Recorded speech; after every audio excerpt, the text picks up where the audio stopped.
Alright, here's the video review for the new Deluxe Dark of the Moon STARSCREAM. They just released official Hasbro pictures of it, so I'm assuming now that he's been officially revealed there won't be a problem with a review of it. Hopefully that will be the case. And if it's not, then we'll just pull the video and that'll be the end of that. But yeah, he's a nice little Deluxe class figure. He does have these weapons on the bottom, which we'll get into more in robot mode. You can flip them around and have the swords facing forward if you prefer. But I like having the underwing guns in jet mode. And as you saw in the opening credits, he's a little bit, overall in jet mode, he's a little bit smaller than a classic Seeker, but not much. We go ahead and pull these off. And also, with the weapons removed, there's not a whole lot of extra kibble underneath. It's not as smooth as the Revenge of the Fallen Voyager, but it's one of the better at handling underbody mess, at least profile-wise. Really nice little jet mode. So yeah, transformation, go to flip those down, flip this up. I usually flip it all the way up and then flip it back up like that just to keep it out of the way for everything else. And then down here, these are actually the legs now, not the arms. You want to pull the leg down like that. Flip out the piece at the waist here. Flip the leg back up around and bring it down. Just like that. Flip up the toes. And then the landing gear. The landing gear do fold, they fold like that to fold down in vehicle mode. But if you leave them in their folded up position, they form the heels for the robot mode legs. Just like that. And then coming up to the body here, what you want to do, lift up this piece. Get under there, lift that piece up. And then you want to take the wings, and you're actually going to grab them right here. You can see the rivet right there. You just want to grab it and pull it up like that. You can see the rivet kind of sunk into the hole there. I just lift it up so it's up higher than the rest around it. Just like that. And then we're going to come here. You're going to grab the arm and pull it all the way straight out like this. So it's sitting like that. And that gives you the clearance to get it out of there. Just slide the shoulders up like that. And then the ball joint that the shoulder is on actually is also on a hinge there. So you pull the arms all the way up and out. Then you lift these up some. And you're going to want to just open this bit up like this. And then pull this crotch panel down. And then this piece right here, you're going to lift up. That's going to help fill in the chest. And then with this piece up, you just rotate the piece down and around. Right in there like that, and you can see that how this piece flips up and fills in some of the emptiness in the chest back here. Close that up. And then you bring these up. And again, these pieces right here also come up, and there's like a raised piece on the inside of this. It's going to help fill in some of the hollowness of the chest.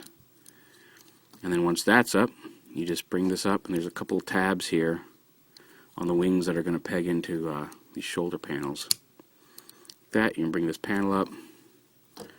And the chest is not nearly as hollow as it looked. I mean, there is some hollow space in there, but between the piece that goes behind the cockpit, these pieces that flip up, and the piece hanging down off the arms, it does fill in that cavity actually quite well. And then you just flip the hands down, pose the arms. There is a hinge right up there. He's a little darker than the camera's making him look. He's not quite as white.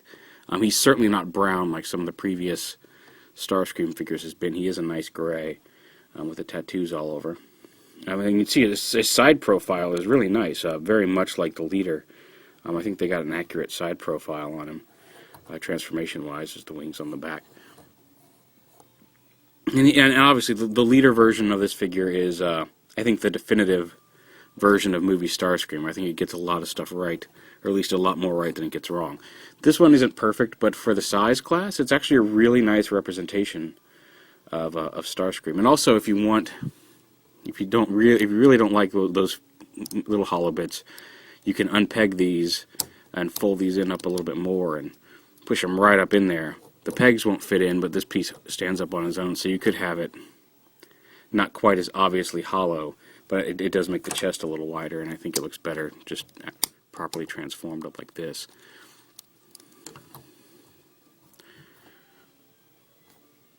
And then he does have his Mech-Tech Weapon. Well, actually, one's Mech-Tech, one's just a blade. It doesn't move or anything, it's just a blade and a gun. And you can attach those to the arm in either gun forward mode or blade forward mode. Just like that. I'm not going to push them in. You can, if you want, store them back here on the back. I usually store them with the gun sticking up. It looks okay in robot mode to have them. These little guns coming up on his backpack a little bit. But also, the Mech-Tech part, you can, if you push the gun part of this one into the hole here and then push this until this gray piece pegs into here, it extends extends the other one out and makes this really long bladed weapon that you can attach across on the one hand and have you can peg it in here, have him hold it with this hand like a weapon. If you want, you can just have it on one arm. There's this peg kind of in the middle that you can have him have like a bladed weapon arm, just like that, which is also kind of cool. But it is, it is a big obtrusive weapon, just like on the other Mech-Techs. I think it gains a little bit more in cool factor just for the flip-out blades on the weapon. And if you want, you can just use this as a weapon by itself, but it doesn't lock out like some of the other weapons do. It only springs back and forth. But yeah, overall, I'd say definitely worth it as a deluxe. It's a nice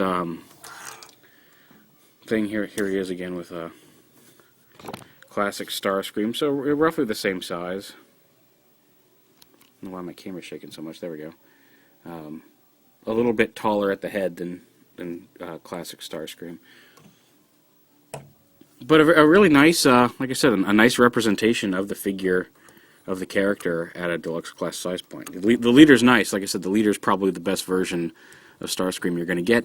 But for something you want to carry around or play with that doesn't involve, lugging around the giant leader STARSCREAM, it's a really, really nice figure. So there you have it, Dark of the Moon Deluxe Class STARSCREAM.